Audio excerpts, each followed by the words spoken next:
nhom có record đấy tỏ dưỡng ok đối để dương ban vậy chẳng tệ tôi chùm môi tê lơ kho hồi dương trong ngày nắng tha không kho họ online mà dưỡng cứ dương đừng chập đào đùm lắc hay là tệ tôi chùm mình còn sắp học code của ra cái này dương mà chỉ muốn có chập bán hơi cái này dương nào bằng miền sầm nấu ai ăn dụ thầy xua mà bán ok chẳng chia từ bốn nhung là chập đào đùm lắc khác tệ tôi chùm mình còn sắp học web design của dương làm với hơi dương là chập đào còn sắp này ca từ xây code của dương xong dạp bên mỏng cả là của dương đó ok lỡ chia từ bốn nhung đừng chập đào tệ tôi chùm môi tha ok thì dương là toàn chỗ chấn ti muối đây nhôm đừng chập đau giấy cư dân nâng vậy là mới tha ở vậy tới cư chụp web design ok bởi sẵn chi dương vậy tệ tôn chùm môi nâng web design cứ biết sầm đại từ đó ha ở vậy mới chia về thị sát lưu sao là bạn đầm bay không ca design website bỏ dương nó ao miên đặc biệt để rồi được sập khoan đặc biệt chấn ai tha ở vậy để phụ dương ban riêng cả lon máu cứ tệ tôn chùm môi từ lơ virtual layout đây sầm đại từ đó layout xem đôi đẹp ban khơi nó không chụp sẵn xong đôi chị nơi không layout xem để giờ bạn khơi nơi không visual lớn cứ vi chỉ layout mùi hai bữa to máu cứ dương miên chỉ structure để structure nó cứ sầm đại lợi đủ thì họ thà đôi không website để dương khơi nơi không slide mùi này chẳng slide mùi này cứ ở đây để dương khơi hàng nơi không website để chịu thì họ ra website bọc Canon cứ miền nail bar cứ miền first section second section cứ miền footer ấy đảm anh cứ chỉ layout hai mối tích cứ user experienceสิ่งนี้ user experience ในยังสำได้nó cứสำได้ตลอดแต่ตรงจมูกแต่เลย concept ระบบ project ได้ធ្វើថាតើ user experience ក្នុងការ access ដំបូងបំផុតនៅក្នុង website នេះគឺដំណើរការដោយរបៀបម៉េចអូខេអញ្ចឹងខ្លីៗ briefly តកតងជាមួយហ្នឹងគឺមានប៉ុណ្ណឹងអញ្ចឹងយើងចូលមកដល់ចំណុចបន្ទាប់តកតងជាមួយថាអ្វីជា web design បើសិនជាយើងនិយាយពីគេហទំព័រគឺយើងអាចដឹងទាំងអស់គ្នាហើយដោយដែលខ្ញុំបានបរៀននៅsession មុនដែលយើងរៀននៅក្នុងថ្នាក់គឺតកតងជាមួយនៅលើអាចនិយាយសម្ដៅថា website ដែលយើងបង្កើតឡើងជាទូទៅគឺយើងបង្កើតតាមរយៈប្រើ HTML ដែល HTML ហ្នឹងគឺវាអាចយកទៅ display នៅក្នុង website browser ផ្សេងៗដូច Safari ដូចអីផ្សេងៗហ្នឹងហើយបន្ទាប់មកទៀតគឺយើងមានជាធាតុសំខាន់ក្នុងហ្នឹងមានដូចជាដែលយើងអាចដាក់ជាអត្ថបទគឺយើងអាចដាក់ជារូបភាពគឺយើងអាចដាក់ជាវីដេអូឬក៏យើងអាចដាក់ជា animation ឬមួយក៏ hyperlink ផ្សេងអូខេឥឡូវយើងចូលមកដល់ចំណុចមួយទៀតដែលខ្ញុំចង់រំលឹកផងដែរគឺតកតងជាមួយនឹង evolution នៃ website តាមពិត website របស់យើងគឺយើងចាប់ផ្ដើមដំបូងនៃ internet ហ្នឹងគឺយើងដំណើរការចាប់ពីក្នុងអំឡុងឆ្នាំ1990ដែល website របស់យើងគឺយើងចាប់ផ្ដើមពី website 0.1 ដែល website ដំបូងហ្នឹងគឺអត់ទាន់បានធ្វើការរចនាអីត្រឹមត្រូវទេបើយើងទៅពិនិត្យមើលនៅ website សេរីចាស់មួយចំនួនហើយបន្តមកទៀតគឺដំណាក់កាលទី2គឺវារៀង driven ជាងមុនដែលមាន mobile first មាន social មាន driven cloud ដែលដំណើរការហើយចូលមកដល់ web 3គឺជា website ដែលមាន blockchain ដែលអីដែលគ្នាយើងអាចនឹងឮមួយចំនួនមកហើយអូខេអញ្ចឹងខ្ញុំខ្លីៗអូខេឥឡូវយើងចូលមកដល់ចំណុចមួយទៀតដែលខ្ញុំរៀងនិយាយខ្លីៗរៀងលឿនដែរតែគ្នាយើងអាចខ្ញុំនឹងធ្វើនៅ backup មួយទៀតដែលមានតាក់ទងជាមួយទៅលើ slide តាក់ទងមួយអីនៅក្នុង GitHub ខ្ញុំនឹងបង្ហាញនៅពេលក្រោយឥឡូវយើងចូលមកដល់ចំណុចមួយទៀតសិនថាការធ្វើ website design គឺយើងធ្វើនៅលើតាក់ទងជាមួយនឹងអីខ្លះដែល booming នៅពេលបច្ចុប្បន្នតាក់ទងនៅពេលបច្ចុប្បន្នដែលយើងប្រើគឺយើងមាន concept សំខាន់ដូចទី1គឺតាក់ទងជាមួយនឹង e-commerce platform ដែលយើងអាចល្បីច្រើនដូចជា Temu ដូចជា Taobao ដូចជា Amazon ដូចជា AliExpress អីហ្នឹងគឺនៅស្ថិតនៅក្នុង e-commerce platform ហើយមានរបស់មួយទៀតដែលសំខាន់នៅក្នុង website គឺ project management ដែលយើងឃើញថាឧទាហរណ៍ថា project ផ្សេងដែលយើងត្រូវធ្វើហ្នឹងគឺមានដូច GitHub ដូចអីហ្នឹងក៏វាអាចជា tool នៃ project management ហើយអីដែលសំខាន់មួយទៀតគឺដែលយើងប្រើប្រាស់រាល់ថ្ងៃក្នុងការ payment ទៅវិញទៅមកគឺប្រើគេហៅថា online banking system ហើយរបស់មួយទៀតដែលយើងប្រើប្រាស់ផងដែរគឺតាក់ទងជាមួយនឹង social media platform គឺរបស់ហ្នឹងគឺ booming ខ្លាំងដែលមាន TikTok មាន Facebook មាន YouTube មាន IG មាន Telegram អីហ្នឹងគឺស្ថិតនៅក្នុងផ្នែកមួយនេះហើយបន្តមកទៀតមាន content management tool ដែលខាងក្រុមការងារ MMO អីហ្នឹងគឺចូលចិត្តប្រើហ្នឹងអូខេអញ្ចឹងយើងអូខេឥឡូវយើងចាប់ដើមធ្វើការអនុវត្តតែម្ដងអូខេដែលការអនុវត្តទី1របស់យើងគឺតាក់ទងជាមួយទៅលើ HTML មុននឹងចាប់ផ្ដើមឥឡូវគ្នាយើងអ្នកគ្នាមានសំណួរអីអត់ឥឡូវគ្នាយើង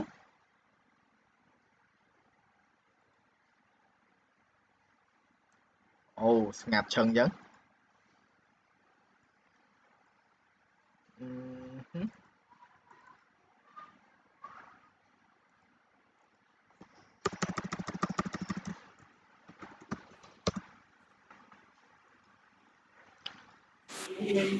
ហៅគ្នាយើងមានសំណួរអីអត់អូ អត់មានទេ អូខេតោះឥឡូវគ្នាយើងមានកុំព្យូទ័រទាំងអស់គ្នាហើយទៅមានណាអត់មានកុំព្យូទ័រដើម្បីអនុវត្តអត់គ្នាយើង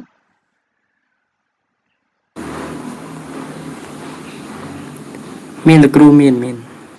អូខេតោះឥឡូវយើងនឹងចាប់ផ្ដើមតាក់ទងជាមួយនឹង process នៃដំណើរការផុសទៅលើការងាររបស់យើងដែលជាដំបូងខ្ញុំនឹងចាប់ផ្ដើមរំលឹកតាក់ទងមួយ HTML របស់យើងមកវិញអញ្ចឹងខ្ញុំនឹងធ្វើការងារមួយប៉ុន្តែគ្រាន់ថាឥឡូវបើគ្នាយើងអត់មានសំណួរមានអីគឺយើងអាចនឹងសួរគ្នាភ្លាមបានអូខេអញ្ចឹងឥឡូវខ្ញុំនឹងចាប់ផ្ដើមយើងនឹងចាប់ផ្ដើមពី basic ដំបូងឥឡូវដោយដែលខ្ញុំបានបង្ហាញនៅក្នុង slide អញ្ចឹងដោយសារតា HTML គឺជារបស់មួយដែលយើងជា document អញ្ចឹងវា store នៅក្នុងកុំព្យូទ័រដែលវាជា type មួយជា .html អញ្ចឹងខ្ញុំចាប់ផ្ដើមបង្កើតអាហ្នឹងជាឧទាហរណ៍មួយអូខេអញ្ចឹងរបស់ហ្នឹងពេលដែលវាធ្វើ web display គឺវាអត់ទាន់មានអីទេនៅក្នុង website ហ្នឹងគឺវាទទេអូខេអញ្ចឹង document មួយហ្នឹងគឺអាស្រ័យទៅលើ text និងការបញ្ជានៅក្នុងរបស់នៃ file មួយនេះអញ្ចឹងខ្ញុំអាចនឹងចាប់ផ្ដើមធ្វើការ kick start ដំបូងនៃ basic HTML ហ្នឹងមកវិញដែលរបស់ដែលយើងប្រើប្រាស់គឺយើងប្រើ Visual Studio ដើម្បីជា tool របស់យើងអូខេអញ្ចឹងអ្នកនរគ្នាឃើញ screen កុំព្យូទ័រខ្ញុំទាំងអស់គ្នាដែរគ្នាយើង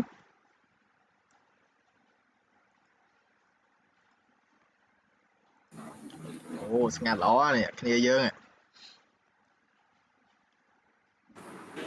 ឃើញលោកគ្រូឃើញលោកគ្រូឃើញអូខេតោះឥឡូវយើងចាប់ផ្ដើមលើកឡើងវិញបើគ្នាយើងគិតថារបស់នឹងដែលអាចថាយើងធុញតិចហើយតែខ្ញុំនឹងចាប់ដើមលើកឡើងវិញមកឲ្យគ្នាយើងអញ្ចឹងតាក់ទងជាមួយនឹង concept HTML ដូចដែលយើងបានដឹងអញ្ចឹងថាវាគឺជាdocumentation អញ្ចឹងយើងអាចចាប់ដើមដំបូងដោយ HTML គឺមានស្តង់ដារនៃរូបរាងរបស់វាអញ្ចឹងខ្ញុំនឹងចាប់ដើមសរសេរហ្មងជាទូទៅ HTML គឺយើងមិនចាំបាច់ប្រើ fully scale ទេឥឡូវខ្ញុំចាប់ដើមជាដំបូងខ្ញុំសរសេរជា HTML ធម្មតាមួយសិនដែល HTML ធម្មតាជាទូទៅគឺនៅក្នុង formation របស់វាគឺមានដូចជាទី1គឺ head អូខេឥឡូវខ្ញុំធ្វើ shortcut ហ្មងវាស្រួលជាងអញ្ចឹងគឺទី1គឺវាមាន head ដែល head របស់វាហ្នឹងគឺសំដៅទៅដល់លើក្បាលទំព័រនៃ HTML ដែលវា read នៅក្នុង browser ហ្នឹងទី2គឺ body អញ្ចឹងនៅក្នុង head ហ្នឹងគឺវាមានរបស់ជាច្រើនដែលយើងអាចយកមកទុកបានដែលដូចជា meta data ដូចជាតិចទៀតនៅពេលដែលយើងធ្វើតាក់ទងជាមួយ CSS ក៏យើង store នៅក្នុងហ្នឹងដែរហើយមានរបស់តាក់ទងជាមួយនៅក្នុង body ដែលក្នុង body ហ្នឹងគឺជា content ផ្សេងមានរូបភាពមានដូចជាវីដេអូអីផ្សេងនឹង store ក្នុងហ្នឹងអញ្ចឹងឥឡូវខ្ញុំចាប់ផ្ដើមជាដំបូងជារបស់ងាយគឺយើងចាប់ផ្ដើមតាក់ទងជាមួយទៅលើតាក់ទងជាមួយនឹងការ adjust ទៅលើ header ដែលឧទាហរណ៍ថាបើសិនជាយើងចង់ adjust ទៅលើ header យើងគ្រាន់តែដាក់ឈ្មោះវាមកថា text ហើយយើងដាក់វាហើយឥឡូវខ្ញុំទៅបើក file ហ្នឹងមក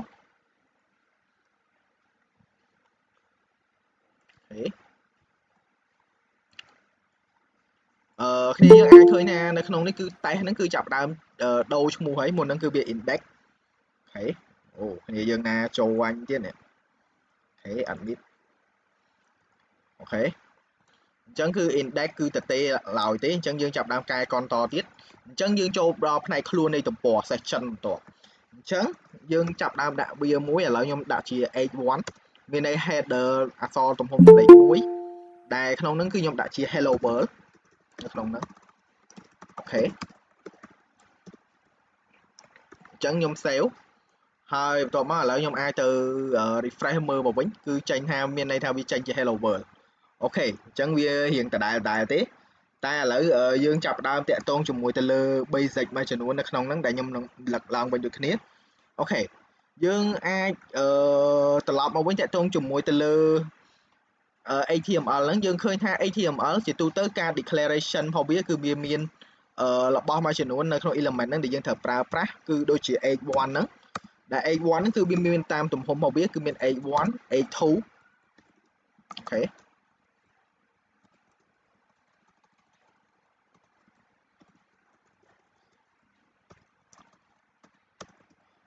ហើយវាមាន h3 ន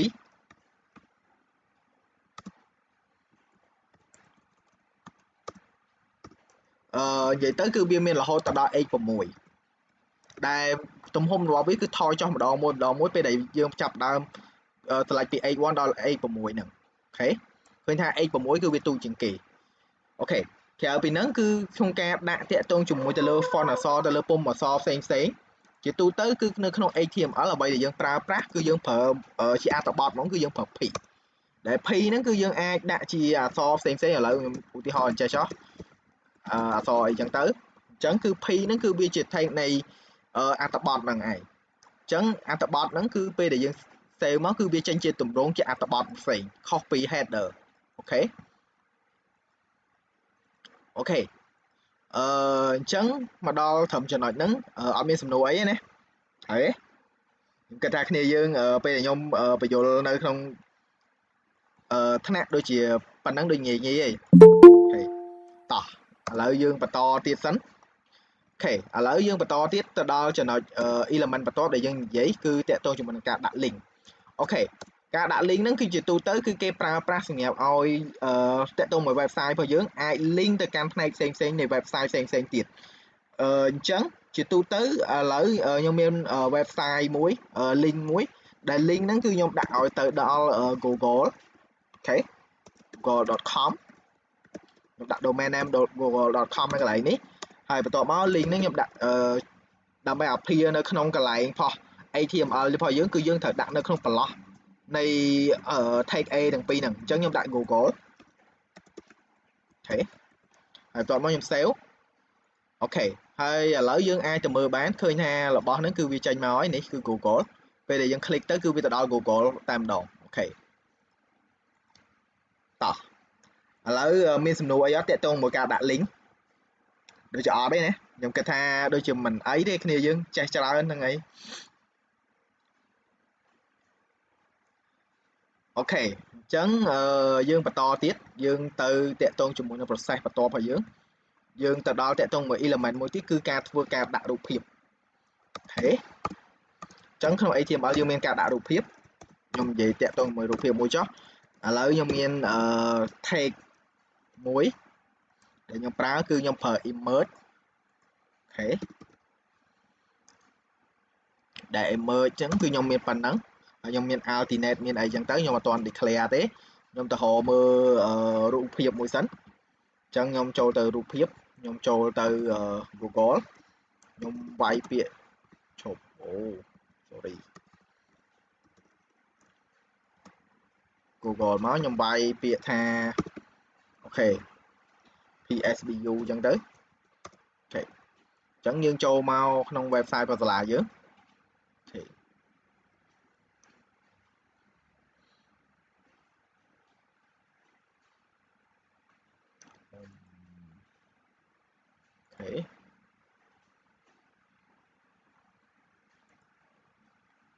អញ្ចឹងខ្ញុំ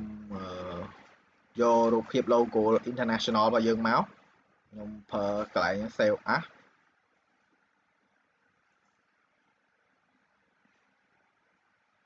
អូខេខ្ញុំ save ចូលទៅក្នុង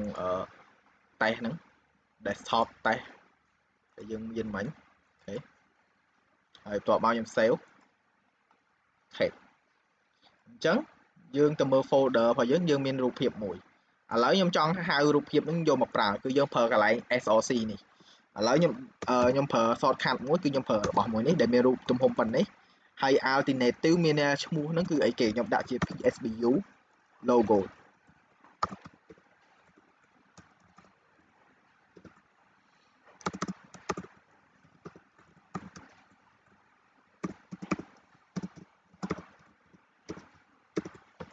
អូខេយើង save មួយមកហើយឥឡូវខ្ញុំទៅមើលនៅក្នុង website របស់យើងអូខេអូ sorry អូខេយើងទៅមើលក្នុង website របស់យើងវិញឃើញថាយើងមានរូបភាពមួយមកហើយគឺរូបភាពហ្នឹងគឺអត់ទាន់ចេញជាអីឲ្យរៀងតំណងទេមើលទៅទំហំរបស់វាឥឡូវយើងអាចកែប្រែទំហំនៃរូបភាពហ្នឹងបានអូខេដោយយើងអាចកែក្នុងកន្លែងនេះដល់ចាំប្រើ CSS ទេយើងប្រើ weight ឥឡូវខ្ញុំយក weight ហ្នឹងខ្ញុំយកថា1000ហើយទំហំនៃ height របស់ខ្ញុំយកថា500អូខេអញ្ចឹងយើងអាចទៅមើលបានចំពោះរូបភាពរបស់យើងអាចកែប៉ុណ្ណឹងមកឃើញថាទំហំរបស់វាហៅថាធំជាងមុនប៉ុន្តែយើងអាចនិយាយចេះខ្ញុំអាចបញ្យល់បានថាក្នុងចំណុចមួយនៅពេលណាដែលយើងកែទំហំរូបភាពដែលលើសពីទំហំនៃ original របស់វាដែលឧទាហរណ៍ថាទំហំនៃ original របស់វាស្មើប្រមាណស្មើនឹង520គុណជាមួយនឹង330បើសិនជារូបភាពនោះគឺវា scale កាន់តែធំដោយយើងចាប់ដូចជាចាប់បរិចវាអញ្ចឹងមានន័យថារូបភាពទាំងឡាយហ្នឹងគឺវានឹងចាប់ដើមព្រិលអូខេតន់អញ្ចឹងបើសិនជាយើងចង់ឲ្យរូបភាពហ្នឹងវាច្បាស់ប៉ុន្តែវានេះយើងអាច scale ឥឡូវខ្ញុំដាក់តែ100អានេះខ្ញុំដាក់តែ50វិញមានន័យថាបរួមរូបភាពនេះឲ្យទូចវិញយើងឃើញថារូបភាពហ្នឹងគឺមើលទៅវាអត់ព្រិលទេប៉ុន្តែវាទូចហ្មងអូខេអញ្ចឹងគឺអាហ្នឹងគឺជាការបរិចបរួមនៃ scale ទំហំរបស់រូបភាព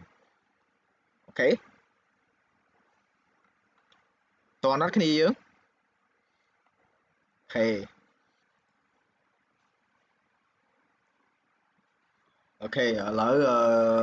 ខ្ញុំគិតថាប្រហែលជាគ្នាយើងអាចរៀង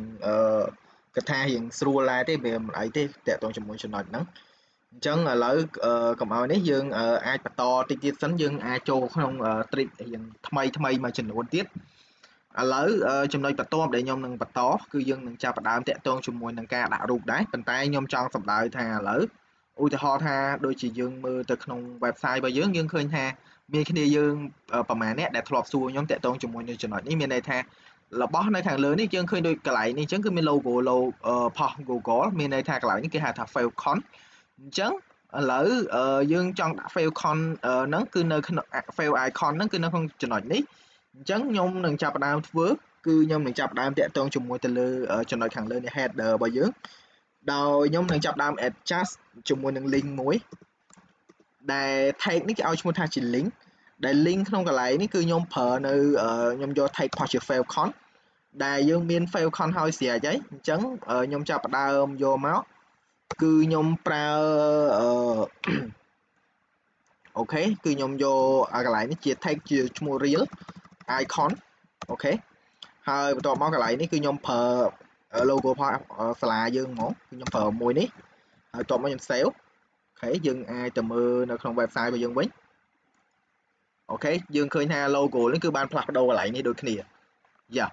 ប៉ុន្តែចំណុចពិសេសត្រង់ថាផុស fav icon នេះគឺយើងអត់អាចធ្វើការផ្លាស់ប្ដូរទំហំរបស់វាបានទេគឺវា flexible ទៅតាមជាមួយទៅលើ browser របស់យើងអូខេ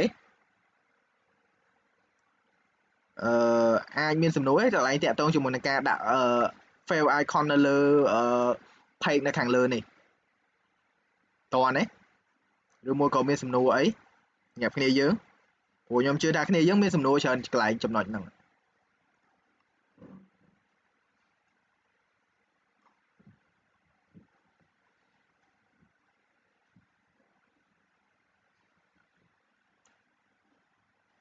ហៅឡូគ្នាយើងមើលមានសំណួរអីអត់ឬក៏តន់លោកគ្រូតន់អូខេអញ្ចឹងមានន័យថាគ្នាយើងចេះអត់អីអញ្ចឹងអូខេតោះឥឡូវយើងចូលទៅកាន់ចំណុចបន្ទាប់ដែលតាក់ទងជាមួយនឹង element មួយទៀតដែលយើងនឹងសិក្សាគឺគេឲ្យឈ្មោះថាតាក់ទងជាមួយនឹង iframe អូខេបើយើងនិយាយតាក់ទងជាមួយនៅក្នុង website យើងអាច link យើងអាច pass link ដូចកន្លែងនេះអញ្ចឹងយើងអាច pass link ផ្សេងៗទៅកាន់ website មួយបានអញ្ចឹងយើងក៏អាចមានឧទាហរណ៍ថាឥឡូវបើយើងទៅមើល website មួយចំនួននៅក្នុងសម័យពីមុនមកឬមួយក៏ឥឡូវក៏ដោយក៏មាន website មួយចំនួនគឺគេប្រើ link ដើម្បី link គ្នាទៅវិញទៅមកឥឡូវខ្ញុំសាកល្បងក្នុងការបង្ហាញជាមួយនឹង iframe ដែលជា item មួយដែលយើងគិតថាងាយស្រួលក្នុងការប្រើក្នុង web design របស់យើងដែលវាគិតថាល្អដែរអញ្ចឹងក្នុង iframe មួយនេះគឺខ្ញុំប្រើឥឡូវខ្ញុំឧទាហរណ៍មួយគឺខ្ញុំយកចេញពី YouTube ខ្ញុំទៅរកមើលអូខេខ្ញុំអាចទៅរកចូល website ណាមួយសិនឧទាហរណ៍ថា YouTube ខ្ញុំរកមួយសិន ខ្ញុំយក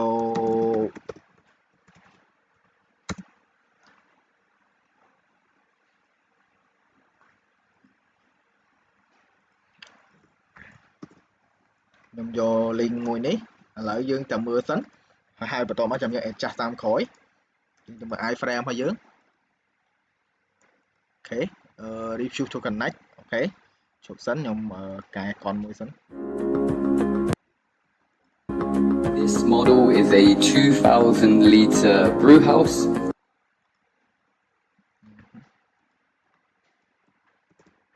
អូខេយើងផាស link មួយវិញ sorry មិញខ្ញុំច្រឡំ link អូខេ save ហើយយើងទៅមើល link ផ្សេងមួយទៀតមក refuse to connect អូខេអញ្ចឹងយើងប្រើ link មួយនេះវិញ option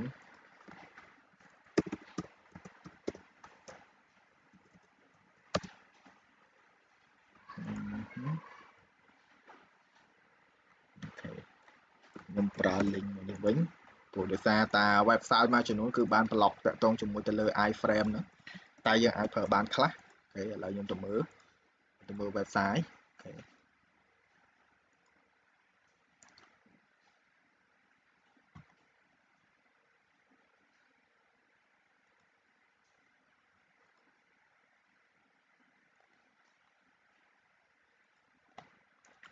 អូខេចាំបន្តិច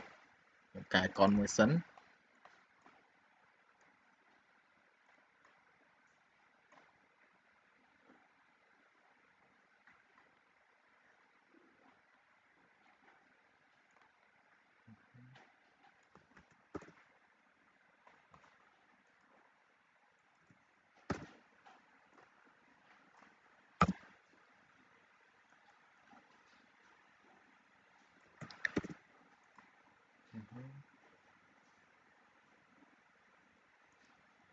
អូខេ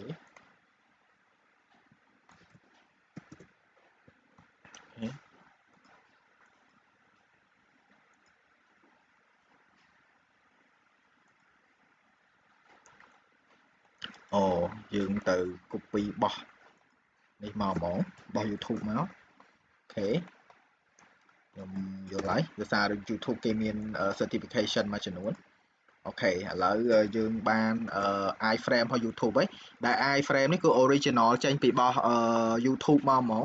អញ្ចឹងគឺវាមានទំហំប៉ុណ្នេះយើងអាចកែកនទំហំបានពេលក្រោយហើយតាក់ទងជាមួយនឹង YouTube គឺគេប្រើតាក់ទងជាមួយទៅលើ frame folder មានអីចឹងទៅគេមាន acceleration របស់គេហើយគេមាន allow full screen អីចឹងទៅអូខេឥឡូវយើងទៅមើលថាតើ result នៃ iframe របស់យើងដែលយើង copy ចេញពីបោះ YouTube មកតើមានរូបរាងម៉េចអូខេឥឡូវខ្ញុំចូលទៅក្នុងនេះវិញព្រោះសារមិញគេ refuse connect អូខេយើងឃើញណាឥឡូវយើងឃើញឃើញវីដេអូហ្នឹងគឺយើងអាចបានឃើញណាមានអាយសលេងនៅក្នុងនេះហើយបន្តមកទៀតក៏មាន link ពី YouTube មួយអាចទៅ watch ក្នុង YouTube ឬមួយក៏បើកឲ្យធំនៅនេះក៏បានដែរអូខេឃើញទេអ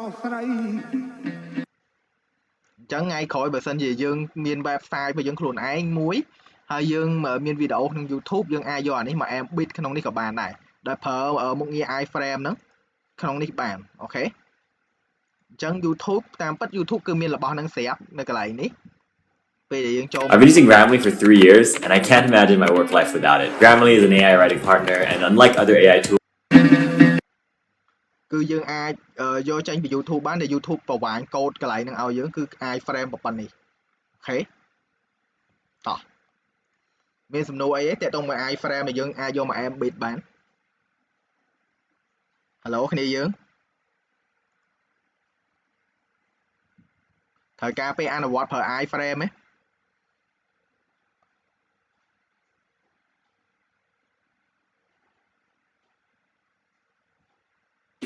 សុំលោកគ្រូសុំអនុវត្ត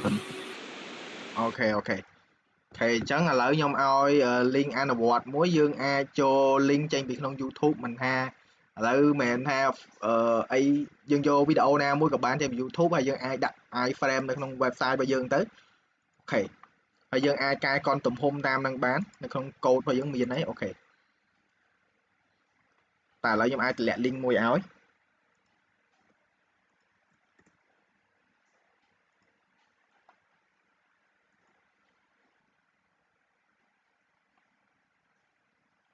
តោះឥឡូវខ្ញុំគិតថាប្រហែលជាយើងអាចបន្តទៀតបានហើយអញ្ចឹងព្រោះដោយសារតាមើលទៅគ្នាយើងអាចថាយល់បានច្រើនដែរហើយណាមួយរបស់អស់ហ្នឹងរបស់ថ្មីគឺមានតិចតួចទេអត់ទាន់ថ្មីខ្លាំងណាស់ទេអញ្ចឹងយើងគ្រាន់តែរំលឹកទេអូខេតោះឥឡូវយើងចូលទៅដល់ step បន្ទាប់ដែលយើងនឹងនិយាយតាក់ទងតិចទៅដល់ការរំលឹកតាក់ទងជាមួយនឹង CSS អូខេឥឡូវដោយដែលខ្ញុំបានបញ្យល់នៅក្នុងសប្តាហ៍មុនអញ្ចឹងតាក់ទងជាមួយនឹង CSS គឺយើងមានធាតុសំខាន់ជាច្រើនដែលយើងអាចនិយាយបានគឺដូចជាធាតុតាក់ទងទៅលើអឺ CSS ដែលប្រើនៅក្នុង file នៃ HTML ផ្ទាល់ហើយយើងក៏អាចមាន CSS ដែលអាចប្រើដោយ separate នៅក្នុង file HTML ដែរប៉ុន្តែវានៅក្នុង separate function ហើយមួយទៀតគឺមាន CSS មួយទៀតដែលប្រើប្រាស់ជា separate file ឥឡូវយើងនឹងចាប់ផ្ដើមអនុវត្ត basic ឡើងវិញដែលរំលឹកតាក់ទងជាមួយនឹងលើ CSS ហ្នឹងអូខេឥឡូវខ្ញុំអាចចាប់ផ្ដើមថាជាឧទាហរណ៍សំខាន់មួយចំនួនដែលយើងអាចចាប់ផ្ដើមជាជំហានដំបូងមួយគឺយើងចាប់ផ្ដើមតាក់ទងជាមួយ text style ដែលជាការ input inline CSS អូខេអញ្ចឹងតាក់ទងជាមួយនឹង inline CSS ដែលយើងប្រើដំបូងនេះគឺយើងអាចប្រើជាច្រើនក្នុងការកែប្រែរបស់ CSS ទាំងមូលមាននៅក្នុង style ទាំងមូលឥឡូវខ្ញុំចាប់ផ្ដើមតាក់ទងជាមួយទៅលើការកែកុនទៅលើរូបភាពមាន background របស់ website ទាំងមូលនឹងចេញអូខេអញ្ចឹងខ្ញុំនឹងប្រើវានៅក្នុង body ដែល body នេះគឺវានៅកដោបគ្រប់ធាតុ element ទាំងអស់នៅក្នុង CSS ហ្នឹងហើយនៅក្នុងសប្តាហ៍បន្ទាប់ឬមួយក្នុងអនុវត្តបន្ទាប់ដែលយើងនឹង call ជុំគ្នាខ្ញុំនឹងបង្ហាញតាក់ទងជាមួយនឹងការអនុវត្តទៅលើការ apply style CSS ហ្នឹងដែលយើងប្រើជា classification តាមថ្នាក់មួយឥឡូវខ្ញុំអាចបញ្យល់បានឥឡូវយើងអាចប្រើតាក់ទងជាមួយនឹង background color ដែល background color កន្លែងនេះគឺខ្ញុំអាចចាប់ផ្ដើមធ្វើការផ្លាស់ប្ដូរដែលខ្ញុំផ្លាស់ប្ដូរទៅជាពណ៌ blue ឬមួយក៏ឥឡូវខ្ញុំអាចប្រើពណ៌នេះចុះយើងថាពណ៌នេះអញ្ចឹងយើងនឹងទទួលបានការកែប្រែទៅលើទម្រង់ពណ៌នៃ website របស់យើងអូខេឥឡូវយើងចូលទៅមើល website របស់យើងអូខេយើងមានអូខេយើងកែប្រែពណ៌ឃើញថាពណ៌របស់យើងក៏ផ្លាស់ប្ដូរទៅតាមនឹងដែរអញ្ចឹងឥឡូវយើងអាចចាប់ផ្ដើមធ្វើតាក់ទងជាមួយនឹង methodology មួយទៀតគឺទៅតាមការផ្លាស់ប្ដូរទៅលើ element មួយអញ្ចឹងក្នុង element មួយឧទាហរណ៍ថាដូច element មួយនេះអញ្ចឹងយើងអាចប្រើ style ដើម្បីផ្លាស់ប្ដូរឲ្យខ្លះយើងអាចផ្លាស់ប្ដូររបស់ជាច្រើនមានដូចជាទំហំborder មានន័យថាតាក់ទងជាមួយទៅលើអាចថាជា cloud មានតាក់ទងជាមួយនឹង display តាក់ទងជាមួយនឹង height margin padding មានន័យថាឧទាហរណ៍ថាតិចទៀតយើងនឹងខ្ញុំនឹងបង្ហាញតាក់ទងជាមួយ concept design ដែលយើងអាចណាតាក់ទងទៅលើរូបភាពនៅលើ margin និង padding មួយគឺវានឹងអាច align គ្នាទៅវិញទៅមកហើយយើងនឹងអាចកែប្រែទៅលើទីតាំងនៃទំហំអក្សរហ្នឹងទៅតាម margin របស់វាមួយហើយ position ក៏យើងអាចប្រាប់បានដែរឧទាហរណ៍ថា position យើងចង់ឲ្យវានៅកណ្ដាលឬមួយឆ្វេងស្ដាំលើក្រោមគឺកន្លែង position នេះ background color font size ហើយនឹងតាក់ទងជាមួយនឹង font family ឥឡូវខ្ញុំចាប់ផ្ដើមតាក់ទងមួយ font family មុនគេដែល font family នេះគឺយើងអាចរើស font ជាច្រើនដែលយើងអាច upload នៅក្នុងកុំព្យូទ័ររបស់ខ្ញុំបានអញ្ចឹងឥឡូវខ្ញុំចង់ចាប់ផ្ដើមកែប្រែនៅទំហំfont ហ្នឹងគឺដែលខ្ញុំប្រើ font មួយឈ្មោះថា serif អូខេដែលវាតិចទៀតយើងនឹងផ្លាស់ប្ដូរហើយបន្តមកទៀតខ្ញុំធ្វើការកែនៅ color ដែល color កន្លែងនេះគឺខ្ញុំប្រើអក្សរមួយនេះគឺប្រើពណ៌ brown ចុះហើយខ្ញុំអាចកែតាក់ទងជាមួយនឹង font size ដែល font size នេះគឺយើងអាចផ្លាស់ប្ដូរ font size ដោយប្រើទំហំដូចជាយើងអាចកំណត់ទំហំជាក់ស្ដែងឬក៏យើងអាចប្រើកំណត់ទំហំជាឈ្មោះឥឡូវខ្ញុំយកទំហំជា medium ហើយបន្ទាប់មកយើងចុច save អូខេឥឡូវយើងអាចទៅមើលនៅក្នុង tag របស់យើងបានឃើញថាទំហំ medium គឺវាទូចហើយបន្ទាប់មក font size របស់យើងគឺយើងចាប់ផ្ដើមផ្លាស់ប្ដូរហើយឥឡូវខ្ញុំផ្លាស់ប្ដូរវាឲ្យប្លែកតិចខ្ញុំប្រើតាក់ទងជាមួយនៅលើ font family នេះខ្ញុំប្រើផ្សេងអូខេយើងប្រើមួយនេះចុះអាមួយនេះគឺយើងអាចនឹងផ្លាស់ប្ដូរច្រើនអូខេ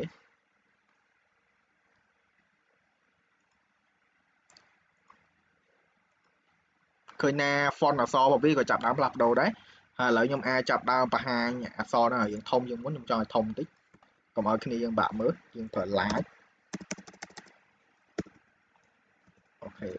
x like 3 ដង2 ដងហ្នឹងទៅខ្ញុំគិតថានឹងវាធំជាងមុនហើយអញ្ចឹងយើងទៅមើលឃើញថាវាធំហើយឃើញថាអក្សរហ្នឹងក៏វាផ្លាស់ប្ដូរ font ខុសពី font default របស់យើងដែរមានន័យថា font នេះគឺឥឡូវវាចេញជា font បែបនេះគឺវាអត់ចេញជា font បែបអក្សរជាលក្ខណៈ Times New Roman ទៀតទេអូខេអញ្ចឹងយើងអាចកំណត់កែ font បានផ្សេងនៅតាម element មួយអូខេយប់អញ្ចឹងក្នុង inline នេះគឺយើងអាចកែប្រែរបស់ច្រើនផ្សេងទៀតនៅក្នុងហ្នឹងហើយដោយដែលខ្ញុំបានបញ្យល់ការពីជំហានមុនហ្នឹងអញ្ចឹងគឺតកតងជាមួយទៅលើ inline មានន័យថារាល់គ្រប់ CSS ទាំងអស់គឺជាទូទៅគឺវានឹងចាប់ដើម read ចេញពី inline ទៅមុនមានន័យថាឧទាហរណ៍ថាឥឡូវបើសិនជា style របស់យើងដែលយើងប្រើប្រាស់រវាងនៅក្នុង external CSS ហើយជាមួយនឹង CSS ដែលសរសេរនៅក្នុង function style មួយផ្សេងទៀតហើយជាមួយនឹង CSS ដែល link ភ្ជាប់ទៅតាម element មួយគឺជាទូទៅ style ហ្នឹងបើសិនជាយើងមាននៅក្នុងរបស់មួយនេះគឺវានឹង read របស់មួយហ្នឹងមុនហើយវានឹងបង្ហាញរបស់មួយហ្នឹងមុនគេបន្ទាប់មកទៀតគឺវាប្រើ style CSS ដើម្បីធ្វើការ apply ហើយបន្ទាប់មកទៀតគឺវានឹងទៅ read ទៅ external CSS អូខេអញ្ចឹងឥឡូវខ្ញុំអាចបង្ហាញមួយទៀតតកតងជាមួយទៅលើ process នៃexternal function របស់ CSS ហ្នឹងគឺខ្ញុំប្រើ style ខ្ញុំអាចដាក់ខាងលើក៏បានខាងក្រោមក៏បានតែខ្ញុំចង់កុំឲ្យញ៉ៃច្រើនខ្ញុំដាក់ខាងក្រោមអូខេដែល style កន្លែងនេះខ្ញុំអាចប្រើដូចគ្នាប៉ុន្តែជាទូទៅក្នុងការប្រើ external CSS គឺយើងអាចហៅ element មួយយកមកប្រើឧទាហរណ៍ថា element ហ្នឹងគឺឈ្មោះអីដូចជា h1 អញ្ចឹងអូខេ h1 ហ្នឹងគឺយើងមានរបស់អីដែលយើងប្រើចង់បង្ហាញនៅខាងក្នុងហ្នឹងគឺយើងដាក់អាហ្នឹងឥឡូវ h1 នេះគឺខ្ញុំប្រើ color ដែល color កន្លែងនេះគឺខ្ញុំប្រើដូចគ្នាខ្ញុំប្រើ yellow ហើយយើងប្រើអីទៀតតកតងជាមួយនឹង font size ខ្ញុំដូរដូចគ្នាតែ font size កន្លែងនេះខ្ញុំសុំប្រើវាឲ្យទៅជាអក្សរដោយប្រើចំនួន50អូខេហើយបន្ទាប់មកកន្លែងនេះគឺខ្ញុំអាចផ្លាស់ប្ដូរដូចគ្នា font weight ដែល font weight នេះយើងដកសំដៅដល់តកតងជាមួយអក្សរធំអក្សរដុតឬមិនដុតកន្លែងនេះគឺខ្ញុំសុំប្រើ bold អូខេអញ្ចឹងយើងអាច save តកតងមួយ element ហ្នឹងមួយហើយយើងអាចកែអីទៀតនៅក្នុងកន្លែងនេះគឺយើងអាចកែតកតងជាមួយទៅលើ element មួយទៀតគឺ element តកតងមួយ p អូខេដែល p នៅក្នុងកន្លែងនេះគឺខ្ញុំប្រើcolor ខ្ញុំកែ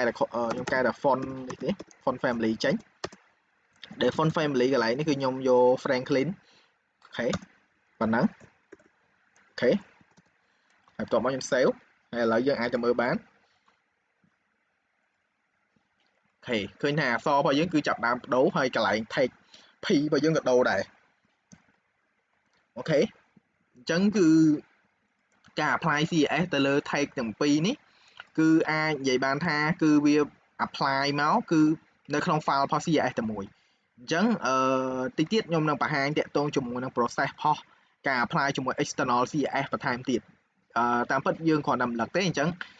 គ្នាយើងអាចមានសំណួរអីអត់ឬមួយក៏ត្រូវការពេលអនុវត្តដែរអត់គ្នាយើងសូមពេលអនុវត្ត5នាទីឬក៏ត្រូវការបន្តទៀត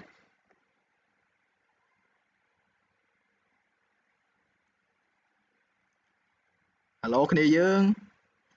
គេញ៉ោះហើយ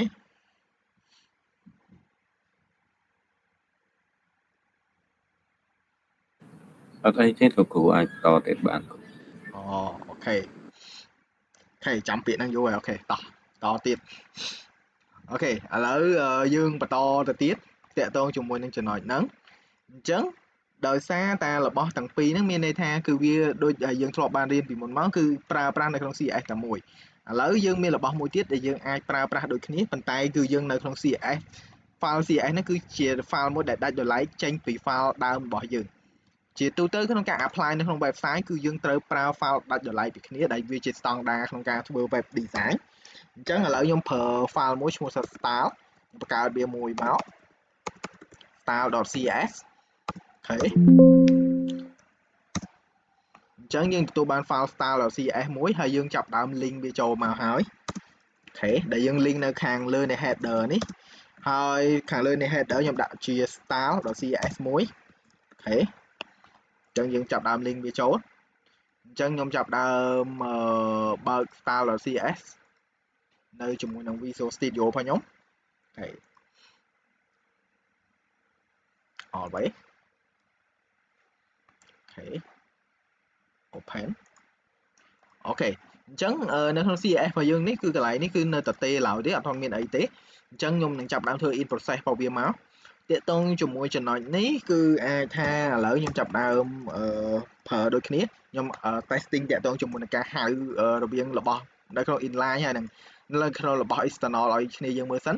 អញ្ចឹងឥឡូវខ្ញុំចាប់ដើមប្រើអានេះខ្ញុំ take វាខ្ញុំហៅ h1 ដូចគ្នាហើយខ្ញុំប្រើ link ដូចគ្នាហើយខ្ញុំប្រើ color ដូចគ្នាឥឡូវខ្ញុំដាក់ color ហ្នឹងជា blue ហើយខ្ញុំ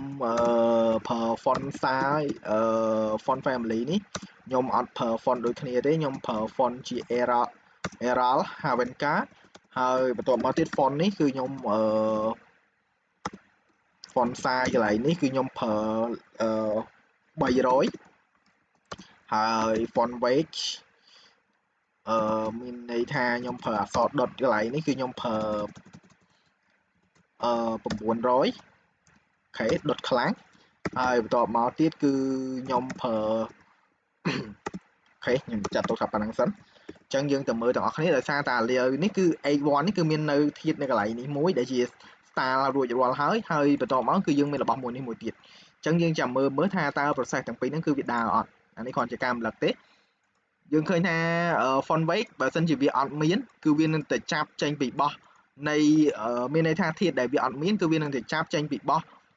external ចេញមកគឺ font weight កន្លែងនេះព្រោះដោយសារនៅក្នុងកន្លែងនេះគឺវាអត់មានទេអញ្ចឹងគឺវាចាប់ចេញពីបោះ h1 ចេញមកហើយបើសម្រាប់របស់ផ្សេងទៀតគឺវានៅតែចាប់ចេញមកពីបោះ inline មកដដែលអ្នកនរគ្នាមានចាប់អារម្មណ៍ចំណុចហ្នឹងទេអញ្ចឹងគឺវាចាប់មកដូចគ្នាអូខេអញ្ចឹងឧទាហរណ៍ថាឥឡូវបើខ្ញុំលុបកន្លែងនេះចេញអញ្ចឹងតើវា 100% តើវានឹង apply ទៅជាមួយនឹងរបស់មួយនេះអត់អញ្ចឹងយើងចាំមើលបងប្អូនគ្នាអូខេឥឡូវយើងទៅមើលទាំងអស់គ្នាសិនអូខេឃើញថាឥឡូវនេះវាទៅចាប់ 100% ជឿចេញមកពីបោះexternal មកហើយទាំង font size ទាំងអីហ្នឹងគឺចាប់មកដូចគ្នាឥឡូវក្នុង technique មួយទៀតដែលខ្ញុំចង់បង្ហាញអ្នកទាំងអស់គ្នានៅចំណុចនេះឥឡូវមុននឹងចូលដល់ technique មួយទៀតហ្នឹងឥឡូវអ្នកនរគ្នាមានសំណួរអីអត់ឬមួយក៏មានអីជាចម្ងល់ទេ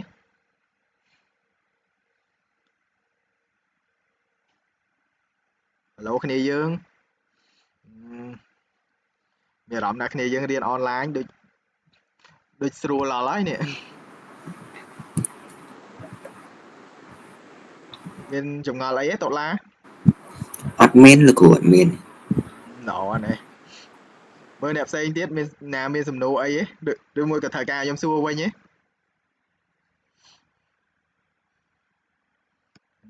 ្អណាស់អូខេតោះយើងអូខេឥឡូវយើងចូលដល់ technique បន្ទាប់មួយទៀតដែលវាមើលទៅគួរចាប់អារម្មណ៍ស្ញាប់គ្នាយើងអូខេឥឡូវខ្ញុំមានសំណួរមួយសិនទៅកាន់អ្នកនរគ្នាកុំឲ្យអ្នកនរគ្នាងុយដេកពេកអ្នកនរគ្នាឥឡូវអ្នកនរគ្នាអាចសម័យបានទេថាឥឡូវបើសិនជាយើងចំណុចនេះតាក់ទងជាមួយទៅលើ website របស់យើងហ្នឹងតើបើយើងចង់ដាក់រូបភាពនៅពីខាងក្រោយជា background តើយើងនឹងត្រូវធ្វើដូចម្ដេច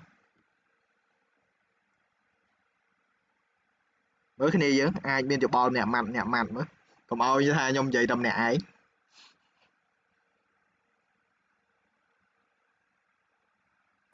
background image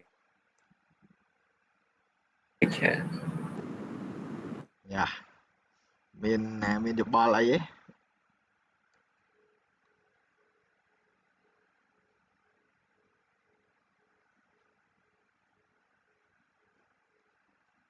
មើលគ្នាយើងមានយោបល់អ្នកម៉ាត់មើលកុំស្ងាត់ច្រើនពេក background image picture ប្រើ background image ហ្នឹងប្រើក្នុងអីគេប្រើជាហៅរូបភាព img មកឬមួយក៏យើងគិតថាយើងគួរប្រើមិន src អូយ៉ាងដែរឥឡូវមានណាមានយោបល់អីទៀតតែយើងគួរទៅឧទាហរណ៍ថាឥឡូវ logo ហ្នឹងអញ្ចឹងយើងគួរតែដាក់វាឲ្យពេញហ្មងឬមួយក៏យើងធ្វើម៉េចឥឡូវមើលជួយឲ្យយោបល់អ្នកម៉ាត់ស្ដាប់យោបល់អ្នកនរគ្នាតិចម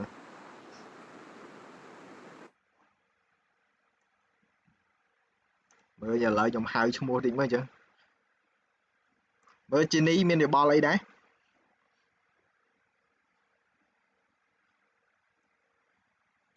What chứ không cú. Ok mới đẹp xây tiết mới nàng ai thi mới mình được bò lấy đá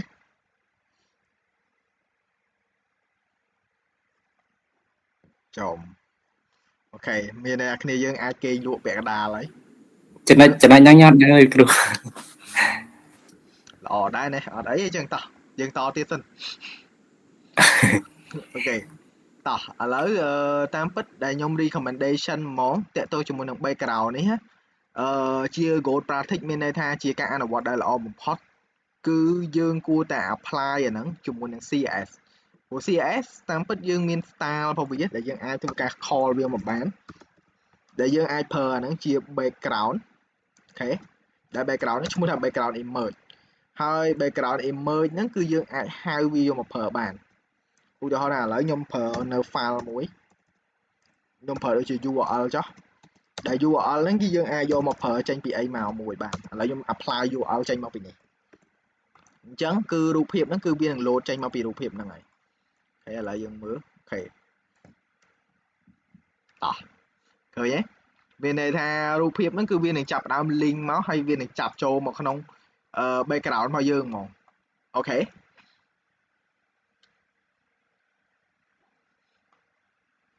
ឡូវ តនេះ ចំណុច តាក់ទង ជាមួយ នឹង ការ ដាក់ background image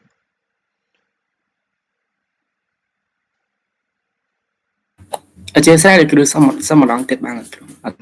អូខេឥឡូវខ្ញុំបង្ហាញម្ដងទៀតឥឡូវខ្ញុំទៅធ្វើនៅក្នុង external CS វិញអូខេឥឡូវខ្ញុំបិទកន្លែងចោលសិនឲ្យកុំឲ្យពិបាកឥឡូវយើងមើលទាំងអស់គ្នាឥឡូវខ្ញុំធ្វើវាមួយឲ្យគ្នាយើងមើលទៅរៀងតំណងល្អមើលតិច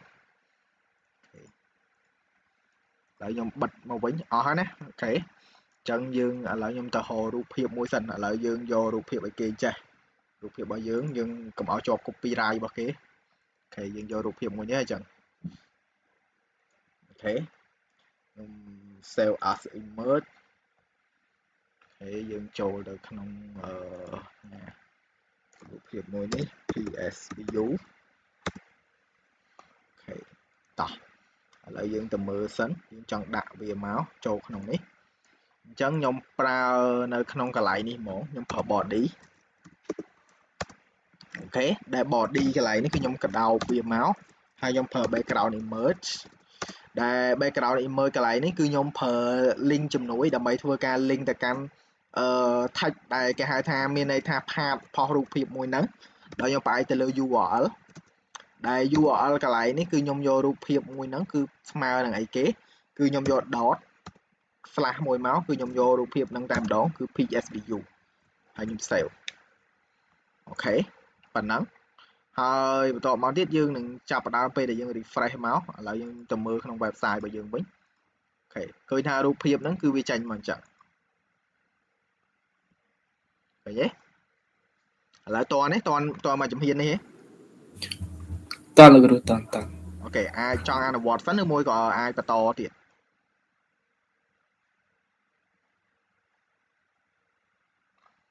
ឥឡូវខ្ញុំអាចឲ្យពេលអ្នកនរគ្នាដើម្បីអនុវត្តធ្វើ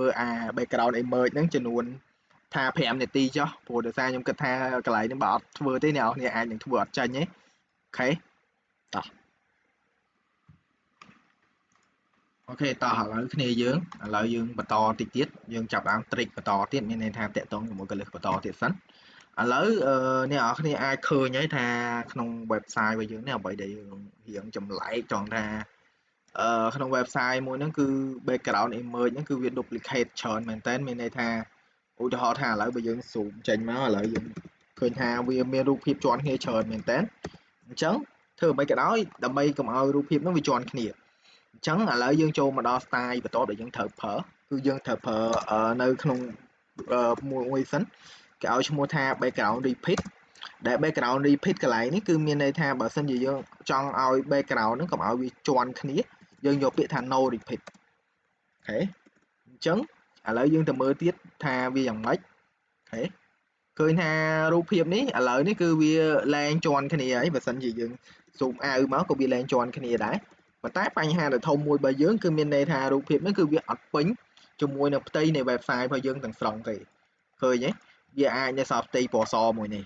chẳng là mấy thưa bia và toàn thiệt bán thì tôi dùng một setting lơ cho nó nắng dương thời ca là bao môi tiệt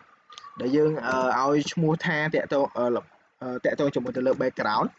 để background cái lại ní cứ dương thời ca con dùng một background sai để background sai phơi dương cứ dương ở vô auto thế bàn tay dương vô cover bên này tha ao bia bấm phím hơi cho nó môi tiệt để dương cho ở bia thưa cứ dương thử cho ba tha để tôi dùng một background nó cứ ở bên đây chỉ nói cái đáo chẳng dương ao mua tha background position ok để background position ហ្នឹងគឺយើងយក center អូខេអញ្ចឹងយើងនឹងទទួលបានថារូបភាពរបស់យើងគឺដឹងតែនៅកណ្ដាលហើយនៅក្នុង website របស់យើងទាំងអស់តែម្ដងអូខេអញ្ចឹងមានន័យថាវានឹងចាប់ដើម scratch គ្នាឲ្យស្មើជាមួយនឹងនេះហ្នឹងគ្រាន់ថាដោយសារតែរូបភាពរបស់យើងមានទំហំហ្នឹងគឺវាអត់គ្រប់គ្រាន់អញ្ចឹងវាអាចនឹងសល់តិចតួចប៉ុន្តែគ្រាន់ថាវានឹង fit អូខេឃើញថាវា fit ហើយវាចូលចង់អស់ហើយអូខេ set អូខេតោះនេះចំណុចនេះគ្នាយើងអូខ្ញុំភ្លេចមួយទៀតតាក់ទងជាមួយចំណុចហ្នឹងដើម្បីឲ្យវាល្អជាងមុនតាក់ទងមួយទៀតគឺយើងតាក់ទងជាមួយនឹង background អូខេយើងយក attachment មួយទៀតគឺយើងការហ្នឹងឲ្យវាfix ជាមួយនឹង attachment អូខេ sorry ខ្ញុំភ្លេចចំណុចហ្នឹងមួយទៀតអូខេសំទោសអូខេឃើញថាឥឡូវវា fit ឡើងមានផ្ទៃសហើយអូខេខ្ញុំភ្លេចកែ control ជាមួយ attachment អូខេអញ្ចឹងយើងត្រូវការរបស់ទាំងប្រមាណរបស់ទាំង1 2 3 4នេះគឺដើម្បីធ្វើយ៉ាងណាក៏ដោយដែលរបស់ទី1គឺធ្វើឲ្យផ្ទៃ background របស់យើងដែលនៅក្នុងរូបភាពមួយនេះគឺអត់ជាន់គ្នាទី2ឲ្យវាស្ថិតនៅខាងលើឲ្យវាពេញនៅជាមួយនឹងផ្ទៃនៃ website បន្ទាប់មកទៀតឲ្យវានៅកណ្ដាលហើយបន្ទាប់មកទៀតគឺវានឹង full ជាមួយនឹង attachment ទាំងអស់គឺធ្វើយ៉ាងណាឲ្យវាពេញជាមួយនឹងផ្ទៃសហ្នឹងអូខេនេះយើងមានចម្ងល់អីទេចំណុចនេះ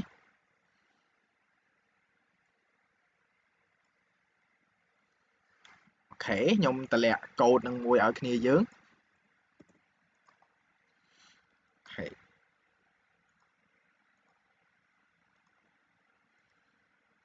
អូខេ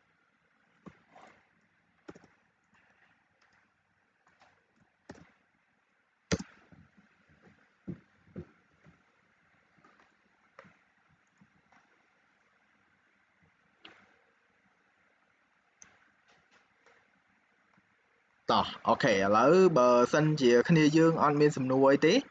អូខេឥឡូវយើងអាចនឹង processing ទៅកាន់ចំណុចបន្តមកទៀតដែលខ្ញុំនិយាយតាក់ទងជាមួយនឹងការក្តោបទៅលើរបស់មួយចំនួនទៅលើ class ID អូខេឥឡូវខ្ញុំនិយាយជាដំបូងគឺខ្ញុំនិយាយតាក់ទងជាមួយទៅលើ dev មួយសិនអូខេឥឡូវយើងទៅមើលហេតុអីបានជា website មួយគួរតែមានជា dev ឥឡូវយើងដូចដែលយើងឃើញអញ្ចឹងមានន័យថាគ្រប់អ្វីដែលយើងឃើញនៅកន្លែងនេះ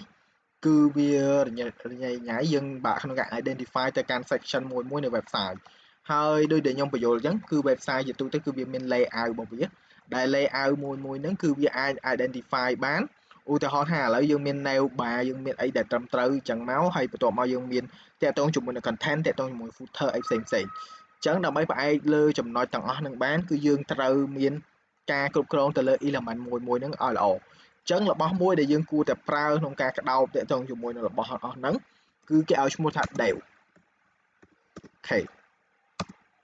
ដែល dev ហ្នឹងគឺវាដើរតួនាទីក្នុងការក្តោបនៅធាតុមួយចូលទៅក្នុងហ្នឹងអូខេ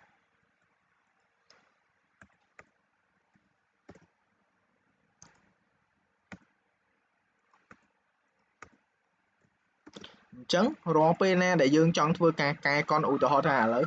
បើយើងមានទំហំហើយនឹង element ប៉ុណ្ណឹងពេលដែលយើងចាប់ដើមកែកននៃ element ហ្នឹងគឺយើងអាចធ្វើការហៅតា dev មួយមកបានហើយឥឡូវខ្ញុំចាប់ដើមលុបជាមួយចំណុច hash one មួយនេះហើយខ្ញុំចង់កែកនរបស់ទាំងអស់ឲ្យទៅជាតាម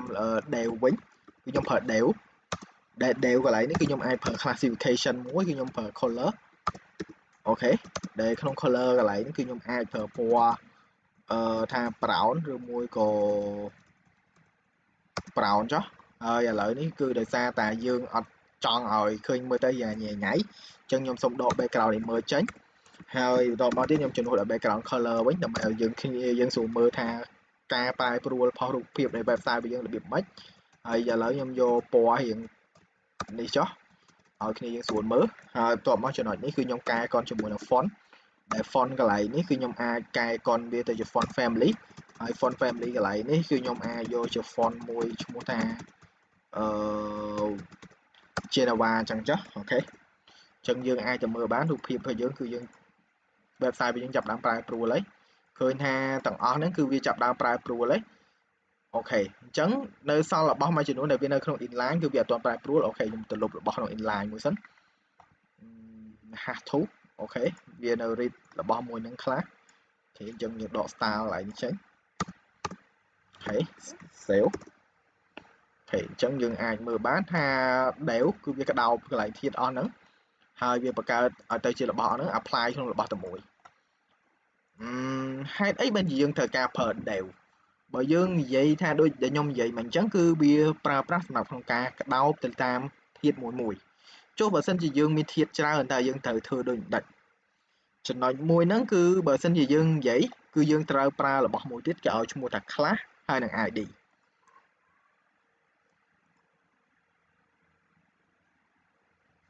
អូខេបើយើងនិយាយតាក់ទងជាមួយនឹង class និង id ឧទាហរណ៍ថាឥឡូវខ្ញុំប្រើកន្លែងនេះមួយយើង declare វាថាជា class ហើយយើងមាន dev មួយទៀតដែល dev មួយនេះគឺខ្ញុំចាត់ទុកថាវាគឺជាclass មួយដែរដែល class កន្លែងនេះគឺខ្ញុំប្រើវាឈ្មោះថាtest ចុះ test 1ហើយtest 2អូខេច្រឡំហើយ class ខាងលើនេះខ្ញុំប្រើឈ្មោះថា test 1អញ្ចឹងគឺរាល់ CSS ទាំងអស់វានឹងចាប់ដើម apply តាម class ឥឡូវតិចទៀតខ្ញុំដាក់បង្ហាញហើយឥឡូវខ្ញុំប្រើនេះមួយសិនខ្ញុំធ្វើប៉ុណ្ណេះចុះ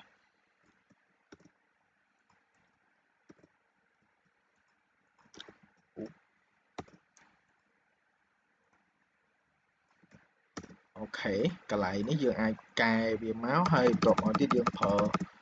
test កន្លែងនេះមកហើយខ្ញុំប្រើ test អូខេ test អញ្ចឹងយើងទៅមើលមកកន្លែងនេះចាំមើលថាវាកែយ៉ាងម៉េចអញ្ចឹង process កន្លែងនេះគឺយើងចាប់ដើមហៅវាតែខ្ញុំនឹងហៅវាដោយប្រើប្រាស់ជាមួយនឹង class អូខេអញ្ចឹងបើសិនជាយើងប្រើ dev អូខេចាំមើលថាវានឹងចេញមិនគឺមានន័យថាគ្រប់ធាតុទាំងអស់គឺវានឹងផ្លាស់ប្ដូរប៉ុន្តែយើងចង់ឲ្យវាផ្លាស់ប្ដូរតាមតែ class មួយឯងឥឡូវខ្ញុំប្រើ class ដែល class របស់យើងហ្នឹងគឺយើងប្រើ class មួយឈ្មោះថា t1 test 2test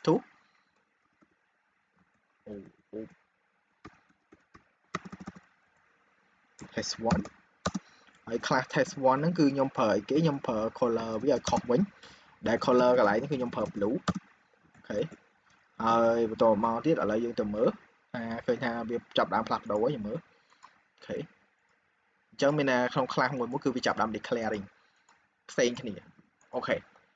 ឡូវចំណុចហ្នឹងតនេះអ្នកនរគ្នា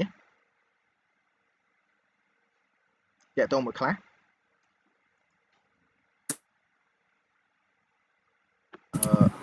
តន់លោកគ្រូតន់អូខេអ្នកផ្សេងទៀតលោកគ្រូអត់មានលោកគ្រូខ្ញុំអត់មានអូខេចុះអ្នកផ្សេងទៀតមានសំណួរអីទេតាក់ទងមួយខ្លះនិយាយយើងស្ងាត់ល្អនេះអត់មានទេលោកគ្រូត្រូវការពេលអនុវត្តស្វែងយល់តាក់ទងមួយខ្លះហ្នឹងឯងឬមួយក៏ត្រូវការឲ្យ processing យកហ្មងតាក់ទងមួយចំណុចហ្នឹងអូខេឥឡូវកុំឲ្យបាក់ខ្ញុំឲ្យអនុវត្តឲ្យពេលគ្នាយើងប្រហែលជាឥឡូវថា5នាទីទៀតចុះអូខេ5នាទីចុះអូខេឥឡូវគ្នាយើងបន្តមកចំណុចមួយទៀតដែលជាចំណុចចុងក្រោយសម្រាប់ការងាររបស់យើងក្នុងថ្ងៃហ្នឹងឥឡូវយើងនិយាយពីរបស់មួយទៀតនៅក្នុង dev របស់យើងដែលយើងនិយាយហ្នឹងឥឡូវខ្ញុំដកកន្លែងនេះមួយចេញសិនដែលយើងនិយាយតាក់ទងជាមួយទៅលើ id អូខេclass វាខុសពី id បើយើងនិយាយឥឡូវខ្ញុំអាចបង្កើតជា a មួយទៀតអូខេដែលជាទូទៅក្នុងលក្ខខណ្ឌផាក id មានន័យថាគឺយើងប្រើឧទាហរណ៍ឥឡូវ id នេះគឺ គឺស្មើជាមួយនឹង x ខ្ញុំប្រើវាថា test 3 ចុះអញ្ចឹងជាទូទៅគឺ ID គឺវាសម្រាប់សម្គាល់ទៅលើរបស់ណាមួយដែលជា specific element ដែលយើងអាចយកទៅ apply ក្នុង CSS របស់យើងហើយជាទូទៅគឺ ID គឺវា unique មែនតើវាខុសពី class ដែល class គឺនឹង apply បានជា several ច្រើន item ឧទាហរណ៍ថាដូចជា item នេះមួយ item នេះមួយច្រើនអញ្ចឹងទៅប៉ុន្តែ ID គឺខុសគ្នា ID គឺវាសម្គាល់ថា item ណាមួយដែលវាសំទោសគឺ ID ហ្នឹងគឺវាអាចសម្គាល់ថាគឺវារបស់ណាមួយដែលវា specific មែនតើឧទាហរណ៍ថាគឺវាអាច key នៅក្នុង item ណាមួយដែលវាជា item សំខាន់មួយហើយឥឡូវដាក់ test header អញ្ចឹងទៅអូខេអញ្ចឹងយើង save មួយមកហើយបន្ទាប់មកកន្លែងនេះគឺ ID នៅពេលណាដែលយើងចង់ហៅវាខុសពី class ដែល class គឺប្រើចុចមួយពីខាងមុខតែសម្រាប់ ID វិញគឺអត់ទេ ID គឺប្រើឧទាហរណ៍ថាឥឡូវខ្ញុំហៅ class មួយទៀតសិនឈប់សិនវាឈ្មោះថា test2 អូ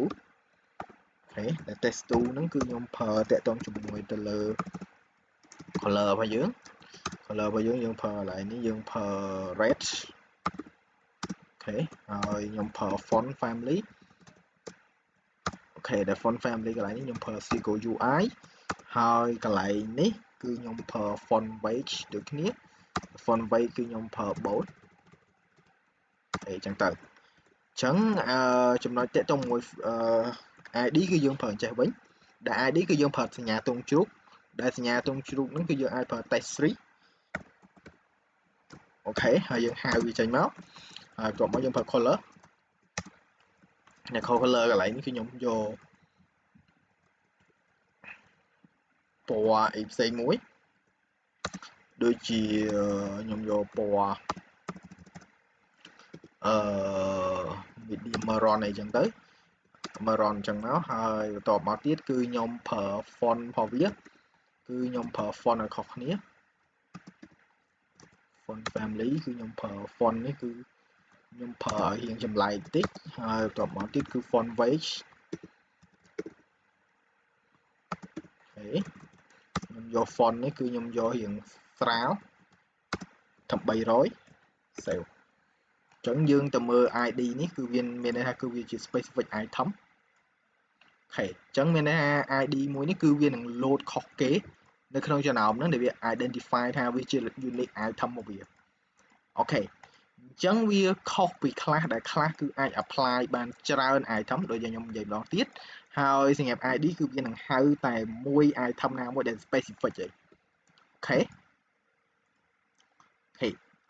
មានសំណួរអីតាក់ទងមួយចំណុចហ្នឹងនិយាយយើង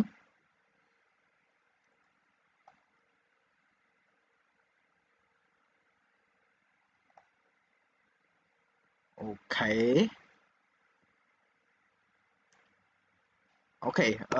អញ្ចឹងបើសិនជាអត់មានសំណួរទេអូខេមានន័យថាឥឡូវហ្នឹងគឺចំណុចនេះគឺជាចំណុចចុងក្រោយរបស់យើងហើយ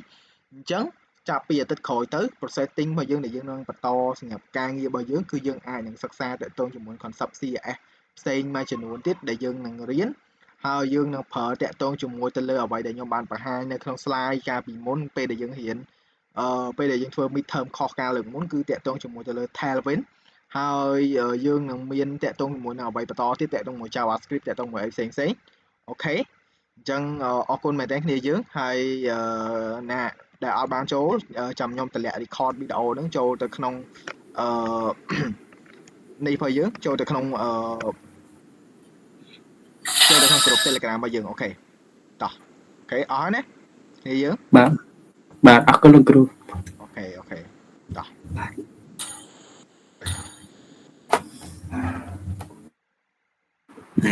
ទីណាគេលឺសលេងកែមិញហៅហងលេងដែរ